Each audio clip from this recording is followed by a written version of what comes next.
first to this extraordinary story involving a burqa-clad Muslim mother of 7 and a dispute with a police officer. Race, religion, bigotry and the truth were all under the microscope today as Carnita Matthews was sentenced to 6 months in jail for making a false complaint about a police officer. Okay. All cops are racist. Okay. I'm telling you now, you are racist. You're actually going to say anything other than just keep on abusing me? No, I'm trying to explain. you are abusing me. Just listen. You are abusing me. Carnita Matthews, guilty as charged, but out of jail for now. Is there anything to say about the sentence? Is it unfair, do you think? You don't go lying about people. You don't go making up stories, and you certainly don't go grabbing on racism just to try to get your way. And I don't appreciate being called racist because you didn't read something properly and you're not doing the right thing. Okay. Carnita Matthews didn't like being pulled over for a random breath test 5 months ago, believing she'd been targeted for wearing a burqa. Say you are racist because when you just looked at me and you see me with a niqab on, you could see something happen to you. You couldn't handle it. She didn't like being asked to reveal her face to Senior Constable Paul Fogarty, telling him she wasn't allowed. 100% going to take it with you. 100%. There we go. 100%. Okay, but the thing is, I'm trying to explain to you... 100% going to take it to court. And a magistrate said she became verbally hysterical when she got a ticket for incorrectly displaying her P plates. You know you are giving me a ticket for crap. Okay, go back and sit in your car. If you choose to take matters forward, you'll be wasting the court's time. She told the officer it was crap and accused him 5 or 6 times of being a racist, saying to him, "You're going to be in trouble, 100%. If it was upheld, that would seriously damage his whole professional role in the police force.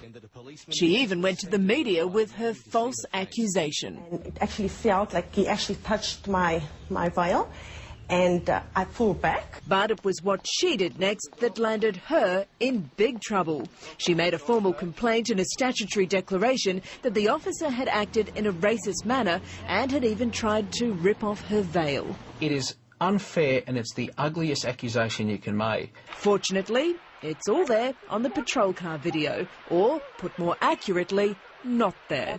Thankfully, there was a camera in the back of the car that actually filmed the whole thing, or that officer would be skewered. What makes her story really rich is that in court, her lawyer Stephen Hopper argued it wasn't her who made the false complaint to police. He argued that because she couldn't be seen under her burqa and no one checked her ID, it may not have been her. Now she's trying to say, no, it was another person wearing the burqa, her twin. Oh, the lawyer's very clever. It's game playing. And I think the magistrate recognised this quite early. Magistrate Robert Ravage said the evidence it was her was overwhelming.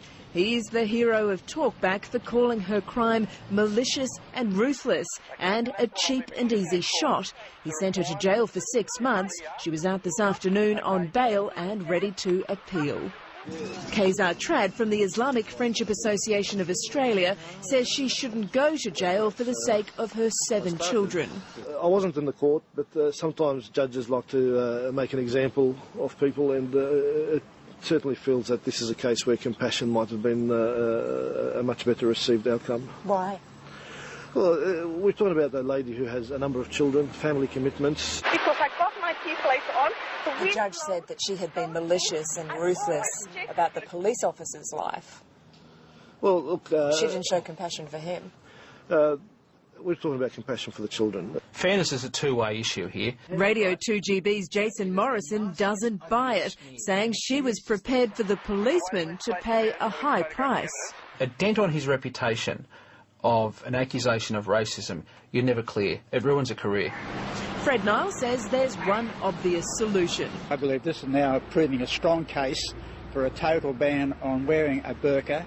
And he has plenty of support. That's our culture.